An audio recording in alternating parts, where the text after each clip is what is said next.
오늘 시간에는 예레미야 그 33번째 시간으로 탈취당한 자를 압박자의 손에서 건지라는 제목을 가지고 본문 말씀인 예레미야 21장 12절 말씀을 통해서 하나님께서 저와 주신 말씀 함께 나누도록 하겠습니다. 우리가 계속해서 토요일마다 예레미야를 묵상하고 있습니다. 예레미야는 심판이 이미 결정된 시대에 하나님의 마지막 메시지를 이스라엘 백성들에게 선포했던 선지자였습니다. 우리는 하나님의 심판이 결정된 시대 말세지말에 살아가고 있습니다.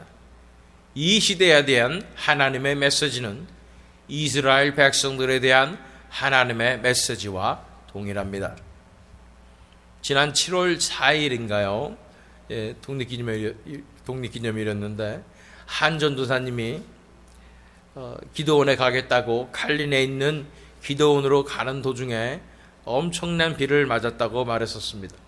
그런데 알고 보니까 컬 카운티에 있는 과달루페 리버가 범람해서 많은 어린이들을 포함해서 현재 135명의 사망자 수가 나왔습니다. 아직도 실종된 사람들이 많아서 매일매일 사망자 수가 늘어나고 있는 것입니다. 이 뉴스가 처음에는 전 미국에 나오니까 미국에 있는 지인들이 안부를 묻기 시작하더라고요. 그런데 이제는 전 세계 뉴스에 나와서 제가 매주 케냐에 있는 목사님, 우간다 또 인도에 있는 목사님들과 미팅을 하게 되는데, 온라인 미팅을 하게 되는데, 그분들이 텍사스에서 홍수가 있었는데 괜찮냐고 저한테 물어보실 정도였습니다. 그러면서 다른 곳들은 괜찮은가 물어봤는데, 인도에 있는 목사님들 얘기를 들어보니까 원래 몬순 시즌이라고 합니다. 하지만 너무도 더워서 많은 사람들이 목숨도 잃고 일상생활을 거의 할 수 없는 수준이라고 그렇게 말하는 것을 보게 되었습니다. 일본 토카라 섬 근방에는 지난 2주 동안 지진이 무려 1300번이나 일어났다고 합니다. 뭔가 엄청난 지진이 일어날 것이라는 불안이 커지고 있다는 것입니다. 시애틀에 있는 마운트 레이니어에서도 수백 건의 지진이 일어나는 등 언제 엄청난 재앙이 닥칠지 모르는 상황이 전 세계 가운데 일어나고 있습니다. 그렇습니다. 우리는 마지막 때의 심판이 정해진 그 시대에 살고 있습니다. 전 세계 어느 곳 하나 안전한 곳이 없습니다. 제가 캘리포니아에 살 때는 지진이 무서웠어요. 샌프란시스코 베이 지역에 지진이 일어나면 다 무너지니까요. 근데 이 휴스턴에 오니까 또 허리케인이 무서운 것 같아요. 언제 어디서 엄청난 자연재해가 일어날지 모르는 상황인 것입니다. 이 말세지말의 시대를 향한 메시지가 예레미야서를 통해서, 예레미야를 통해서 하나님의 말씀이 선포되고 있는 줄 믿습니다. 오늘은 21장의 마지막 부분에 해당하는 10절부터 묵상하도록 하겠습니다. 21장 10절 말씀입니다. 여호와의 말씀이니라. 내가 나의 얼굴을 이 성읍으로 향함은 복을 내리기 위함이 아니요 화를 내리기 위함이라. 이 성읍이 바벨론 왕의 손에 넘김이 될 것이요 그는 그것을 불사르리라. 이스라엘 백성이 하나님께 간구했던 가장 큰 기도 중에 하나가 바로 하나님의 얼굴을 그들에게 비춰달라는 것입니다.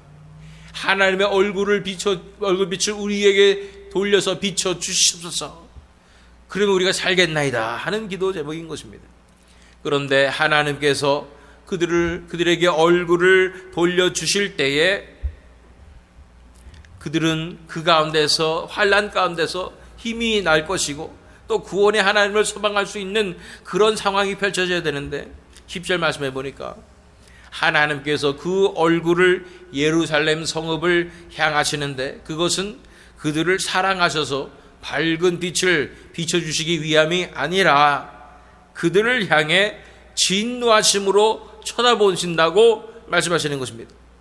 하나님께서 진노하시는 눈초리로 그들에게 그 얼굴을 향하시는 것입니다. 이것만큼 악몽이 없습니다. 하나님의 얼굴을 간절히 구했는데 하나님께서 얼굴을 드디어 돌리시는데 빛나는 미소의 얼굴이 아니라 불타오르는 진노의 얼굴이신 것입니다. 이런 하나님의 불타는 진노의 얼굴을 바라보게 된다면 여러분은 어떤 생각이 드시겠습니까? 무엇보다도 압도적인 하나님의 거룩한 분노 앞에 우리의 존재가 뒤흔들릴 것입니다. 도저히 빠져나갈 수조차 없는 하나님의 정죄가 우리를 짓눌러서 꼼짝하지 못하고 고개를 숙이지도 못하고 정면으로 하나님의 진노를 받을 수밖에 없게 되는 것입니다. 그런데 무엇보다도 저의 가슴을 아프게 하는 것은 바로 내가 하나님을 이렇게까지 진노하시게 만든 장본이라는 것이에요. 내가 장본인입니다. 그 거룩하시고 귀하신 그 이인자가 한없으신 그분을 이토록 진노케 하드린 것이 바로 나라는 것이 가장 견디기 힘든 괴로움인 것입니다.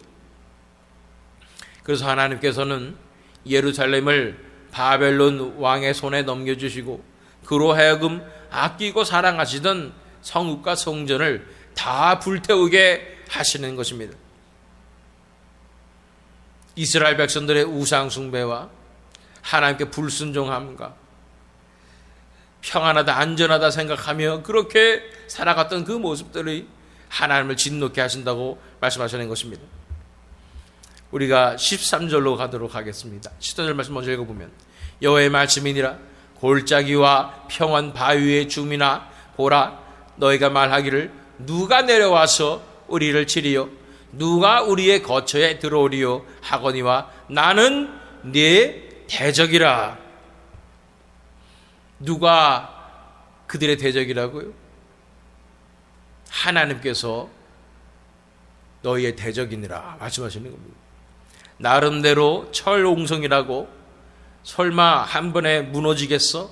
하면서 예루살렘 주민들과 유다의 백성들이 알량한 자기들이 구축해 놓은 산성을 믿고 있는 것입니다. 마치 옛적에 그 예루살렘 성 자리를 차지하고 있었던 여부수 족속들의 만용이 생각납니다. 사무엘하 5장 6절로 7절 말씀 읽어보면 왕과 그의 부하들이 예루살렘으로 가서 그 땅 주민 여부수 사람을 치려하며 그 사람들이 다윗에게 이르되 네가 결코 이리로 들어오지 못하리라. 맹인과 다리 저는 자라도 너를 물리치리라 하니 그들 생각에는 다윗이 이리로 들어오지 못하리라 함이나 다윗이 시온 산성을 빼앗았으니 이는 다윗 성이더라. 처음에 다윗이 이 예루살렘을 차지하게 될 때 여부수 사람들이 그곳에 있어서 그 자기들의 산성을 믿고 맹인과 다리 저는 자라도 너를 물리치리라 라고 다윗을 모욕을 했는데 그러나 다윗이 시온 산성을 빼앗았습니다. 하나님의 뜻이기 때문이죠. 하나님이 함께 하시기 때문인 것입니다. 이런 것처럼 이 나름대로 이 시온 산은 높이 올라 있기 때문에 천혜의 곳이고 철옹성 같은 곳이라고 생각을 했던 것입니다. 그런데 시온산이 철옹성이라고 생각되고 또 하나님께서도 지켜주시는 곳이고 하나님의 성전이 그곳에 있는데 어떻게 될까? 괜찮을 거야. 바벨론이 침공해도 괜찮을 거야 라고 생각했는데 하나님께서 선포하시는 거예요. 내가 너희를 지켜주는 것이 아니라 내 자신이 너의 대적이니라 라고 말씀하시는 것입니다. 내가 너희를 쳐들어가리라 말씀하시는 거예요. 계속해서 반전의 말씀이 이어지는 것입니다.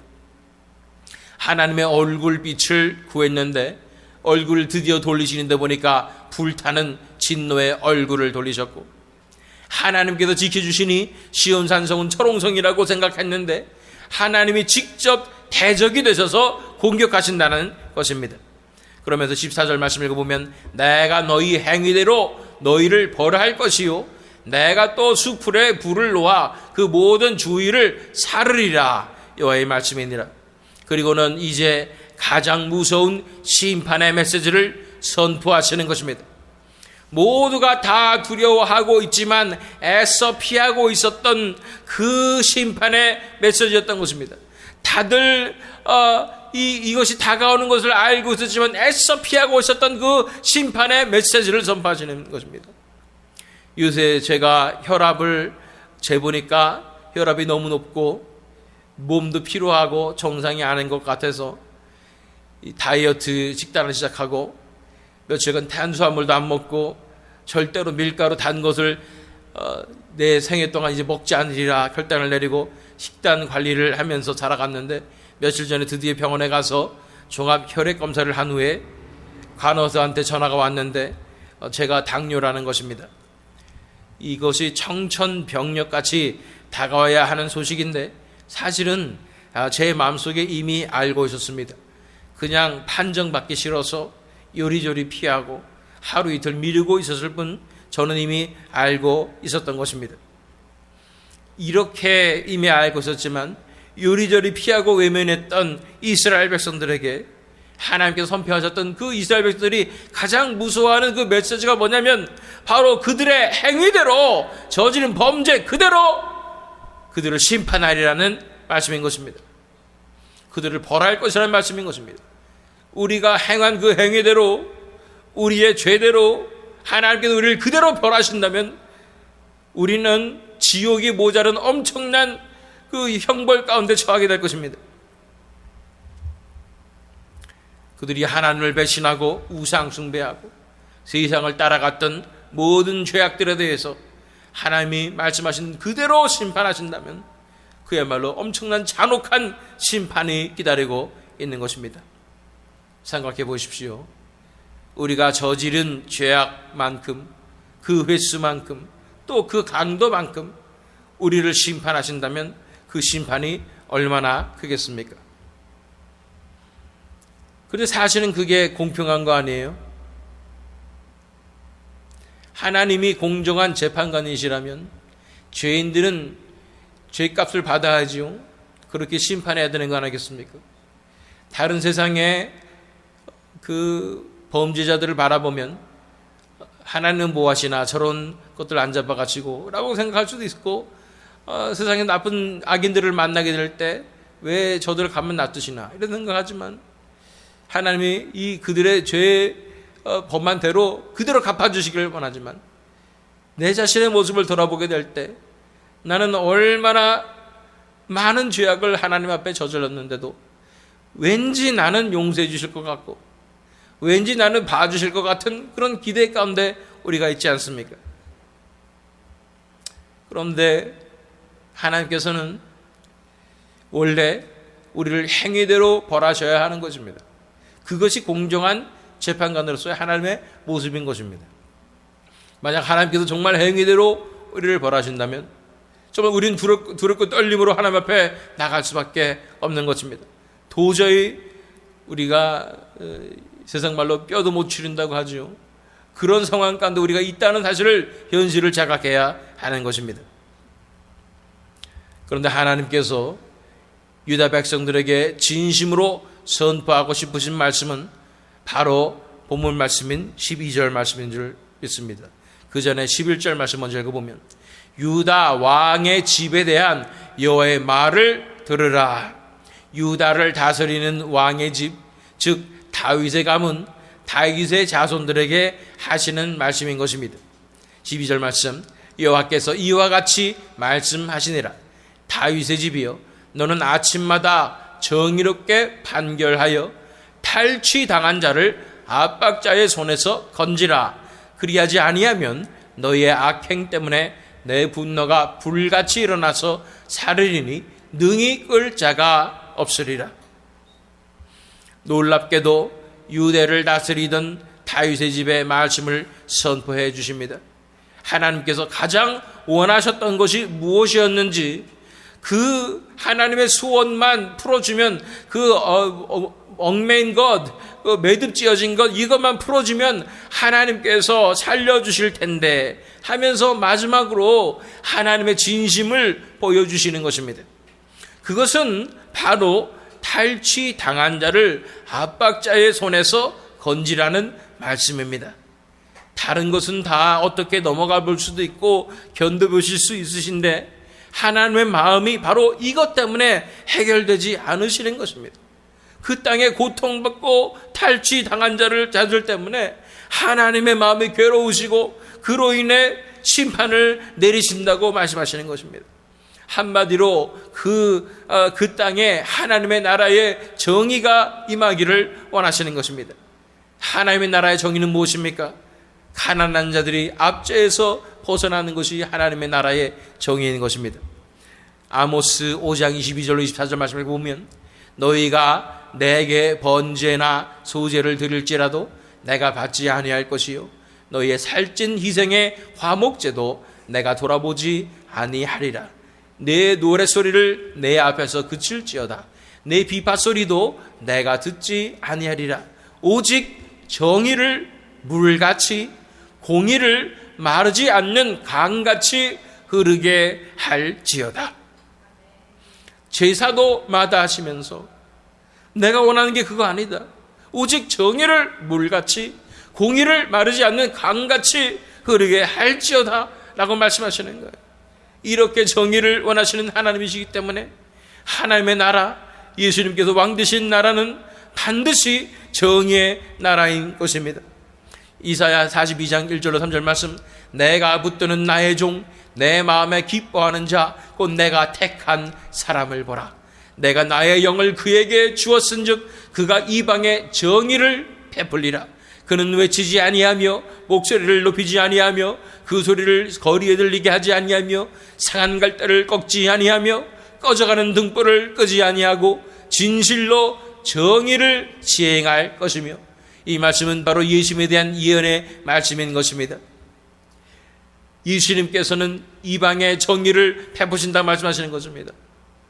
상한 갈대를 꺾지 않으시며 꺼져가는 등불을 끄지 아니하고 진실로 정의를 시행할 것이라고 말씀하시는 것입니다. 이 땅에 심판이 정해진 이 세대 가운데서도 하나님께서 각 나라들에게, 각 교회들에게 이 말씀을 선포해 주시는 줄 믿습니다. 탈취당한 자를 압박자의 손에서 건지라. 그렇다면 우리의 현실에서 탈취당한 자를 압박자의 손에서 건지는 것이 어떠한 의미를 가지고 있겠습니까? 신명기 15장에서 우리는 그 해답을 찾을 수 있습니다.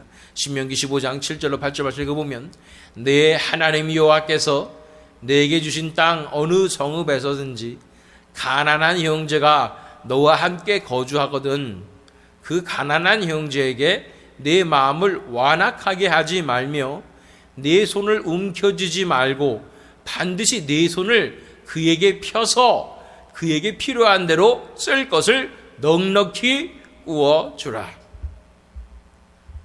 가난한 자들을 돌보라고 말씀하시면서 손을 움켜쥐지 말고 손을 펴서 그에게 쓸 것을 구워주라고 말씀하십니다. 진정한 크리스천들은 손이 펴져야 한다는 것입니다. 어떤 것도 움켜진 것이 없어야 합니다. 그래야 마음껏 하나님께서 우리의 재정을 원하시는 대로 사용하셔서 하나님께서 사랑하시는 가난한 자들을 구할 수 있는 것입니다. 그런데 우리가 있으면서도 움켜쥐어서 가난한 자들을 돌보지 않는다면 순식간에 우리의 위치가 그냥 우리는 신경 쓰지 않고 가만히 있었을 뿐인데 우리의 위치가 오히려 하나님 나라의 입장에서 봤을 땐 압박자의 위치로 바뀌는 것입니다. 있으면서도 돕지 않는 자는 압박자라고 말씀하시는 거예요. 적극적으로 그들에게 탈취한 것도 아닌데 그들을 방관하고 손에 움켜쥐느라 아무것도 하지 않는다면 하나님 보시기에는 우리가 그들을 억압하는 자라고 말씀하시는 것입니다. 그 뒤에 9절 말씀 읽어보니까 삼가 너는 마음에 악한 생각을 품지 말라. 곧 이르기를 일곱째 해 면제년이 가까이 왔다 하고 네 궁핍한 형제를 악한 눈으로 바라보며 아무것도 주지 아니하면 그가 너를 여호와께 호소하리니 그것이 내게 죄가 되리라. 일곱째 년에 면제년을 선포하셨어요. 1절에. 그랬는데 그건 뭐냐면 일곱째가 되면 모든 빚 진 거 이런 거 다 탕감해줘라 하고 말씀하시는 거예요. 그런데 한 형제가 왔는데 하필이면 일곱째 년에 가까운 그때 와가지고 나 좀 돈 좀 꺼달라고 하는 거예요. 그럼 며칠 지나면은 이 빚이 탕감되게 돼 있잖아요. 그러니까 그러면 나 돈 없다고 이러면서 돌려보내면 안 된다는 거예요. 이르기를 일곱째 해 면제년이 가까이 왔다 하고 내 궁핍한 형제를 악한 눈으로 바라보며 아무것도 주지 아니하면, 여기서 왜 악한 눈으로 바라본다고 그러냐면 내 바깥에 계산하는 눈이 악한 눈일 뿐 아니라 내가 정당화했기 때문에 이 형제는 내 상황을 이용하는, 나를 이용해 먹는 나쁜 사람이야 라고 내 스스로 악한 눈으로 그 형제를 바라보고 있는 거예요. 그 형제는 정말로 먹을 것이 없어서 당장 굶어 죽을 것 같아서 가족들을 먹여 살리기 위해서 왔는데, 얘는 이렇게 이 제도를 악용해가지고 돈 안 갚으려고 나한테 꼬달라고 오는 거야 이러면서 아무것도 주지 않은 겁니다. 그러면 그가 너를 여호와께 호소하리니 그것이 내게 죄가 되리라 고 말씀하는 것입니다. 도와주지 않고 가난한 자의 사정을 외면한다면, 그래서 가난한 자가 하나님께 왜 아무도 나를 돕지 않습니까? 왜 저 형제는 나를 돕지 않습니까? 하고 하나님 앞에 부르짖는다면 그것이 죄가 된다는 것입니다. 이렇게 보면 얼마나 많은 현대 크리스천들이 움켜쥐는 죄악을 범하고 있는지 모릅니다. 가난한 자들이 하나님 앞에 호소할 때 우리는 압박자가 되고 억압하는 자가 되어서 심판당할 수밖에 없는 것입니다.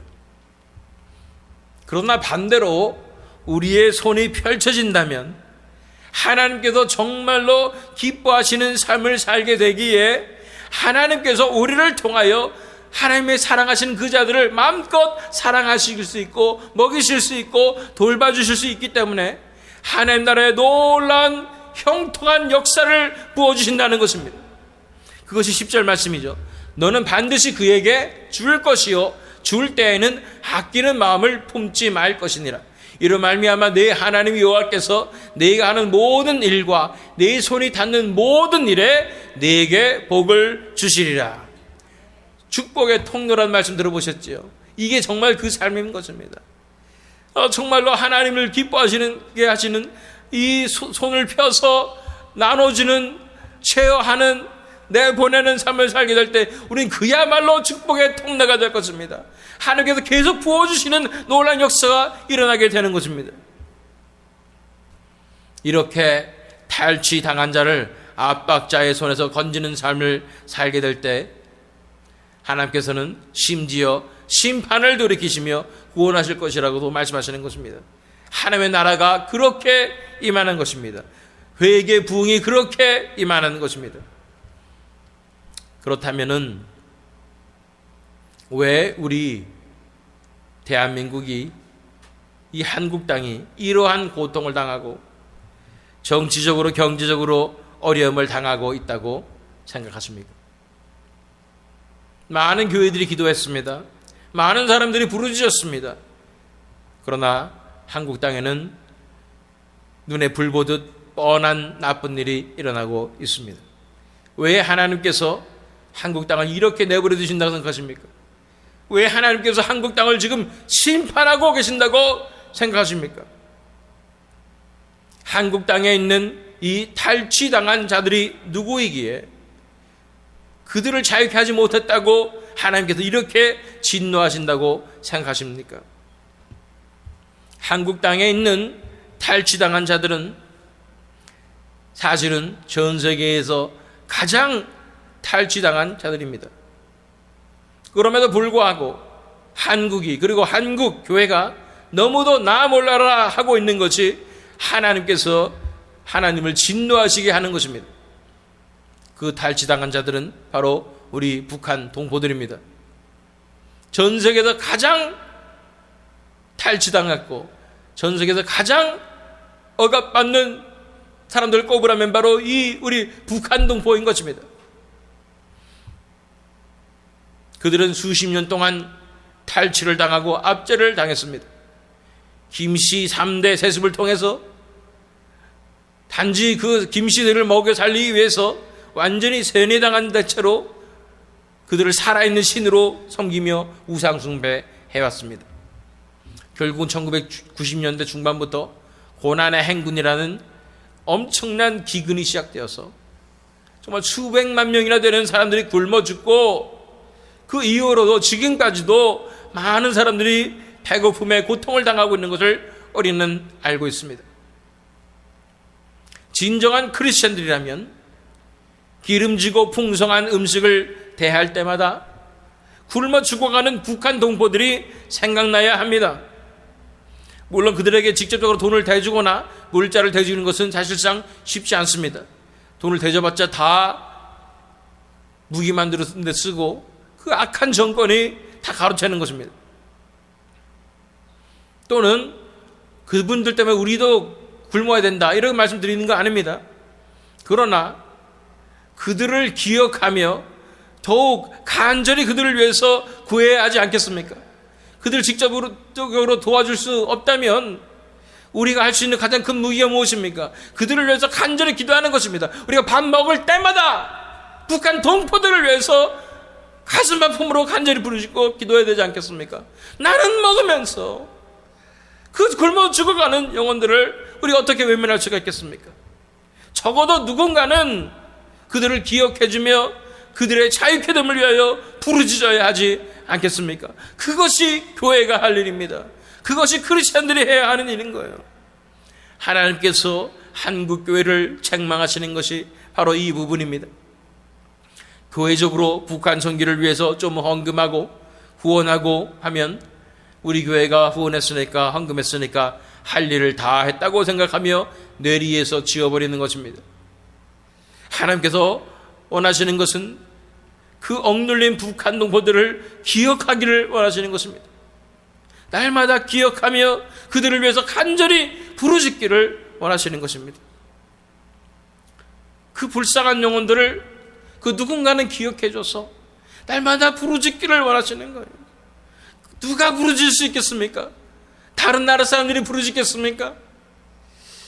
우리 동포인 우리 남한의 교회들이 부르짖어야 되는 거 아닙니까? 또 이 미국에 있는 한인교회들이 부르짖어야 되는 거 아닙니까?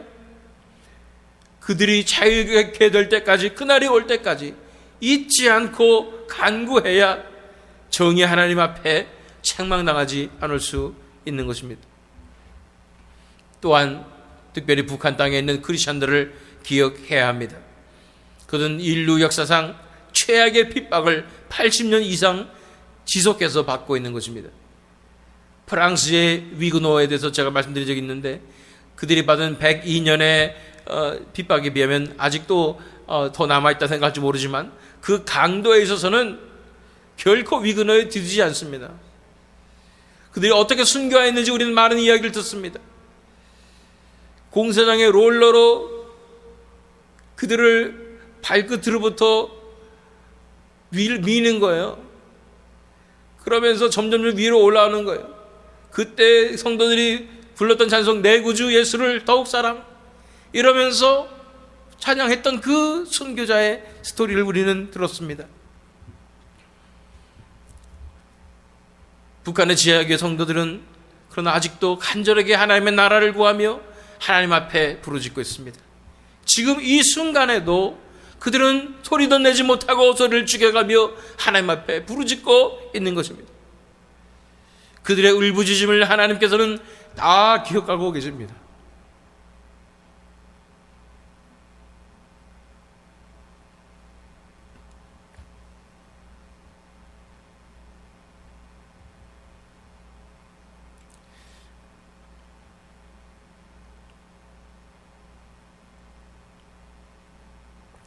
고난 가운데 있는 백성들이 울부짖은 그 기도는 하나님께서 결코 잊어버리지 않으십니다.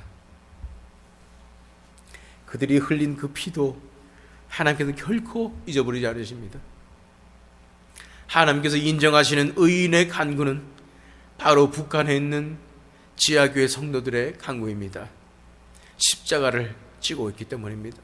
그들이 무엇을 위해서 십자가를 지고 있을까요? 그들이 무엇을 위해서 이런 희생을 하고 있을까요? 하나님께서 반드시 그들의 기도를 들으시고 그들은 남한 땅을 위해서 간구한다고 합니다. 우리 민족을 위해서 구하고 있다고 합니다. 우리가 그들의 간구에 동참해야 정의의 하나님께서 우리를 책망하지 않으실 것입니다. 이렇게 압박자의 자리에 서는 것과 탈취당한 자를 건지는 것은 우리가 압박자의 자리에 설 수도 있고 아니면 탈취당한 자를 건지는 자리에 설 수 있는데 사실 종이 한 장 차이 같습니다. 우리의 손이 움켜쥐어져서 우리 자신을 먼저 생각하고 계산하고 살아간다면 그것이 바로 하나님 보시기에 압박자의 자리에 서는 것이고, 우리의 손이 펼쳐져서 하나님께서 사랑하시는 자들을 하나님께서 원하시는 대로 돕고 섬기는 것뿐 아니라 그들을 품고 목숨을 걸고 기도하는 삶을 살아간다면 탈취당한 자를 건져내는 삶을 사는 것입니다. 우리 민족에게 기도 제목이 바로 이 북한 동포들 아니겠습니까? 하나님께 주신 기도 제목입니다. 맡겨주신 분들입니다. 그러니까 잊지 않고 날마다 부르짖어 기도해야 될 줄 믿습니다. 그러나 하나님께서 가슴 아파하시는 사랑하시는 영혼들은 전 세계에 너무나 많습니다. 전 세계에 억압받는 자들이 너무나 많습니다. 그들을 위해서 누가 구할 것입니까? 하나님의 심정을 가지고 날마다 그들을 기억하며 울어주고 간구해주는 그런 사람들을 하나님께서는 기뻐하시고 그들을 통해서 역사하여 주실 것입니다. 마지막으로 이 본문 말씀 다 함께 읽도록 하겠습니다. 예레미야 21장 12절 말씀입니다. 다 함께 봉독하겠습니다. 시작. 여호와께서 이와 같이 말씀하시니라. 다윗의 집이여, 너는 아침마다 정의롭게 판결하여 탈취당한 자를 압박자의 손에서 건지라. 그리하지 아니하면 너의 악행 때문에 내 분노가 불같이 일어나서 사르리니 능히 끌 자가 없으리라. 하나님의 심판이 온 세상에 가득합니다. 진노가 온 세상에 가득합니다. 왜냐하면 이 세상에 정의가 없기 때문입니다. 이 탈취당한 자를 건질 자가 없기 때문입니다. 이 시대에 우리가 분연히 일어서길 원합니다. 오 하나님, 우리가 여기 싸우니, 우리가 간절히 부르짖사오니 이 압박당한 자들, 탈취당한 자들을 건져내 주시옵소서. 그들을 살려주시옵소서. 목숨 걸고 우리가 생명을 내어드리오니 주여 그들을 살려주시옵소서. 우리 손을 펴고 우리가 돕사오니 우리 다 내어드리오니 하나님 우리를 통해서 역사하여 주시옵소서. 간절히 기도할 때 우리를 통해서 하나님께서 기뻐하시며 하나님 나라의 놀라운 역사를 반드시 이루어주셔서 이 탈취당한 자들이 자유케 되는 놀라운 부흥의 역사를 이루어 주실 줄 믿습니다. 기도하겠습니다.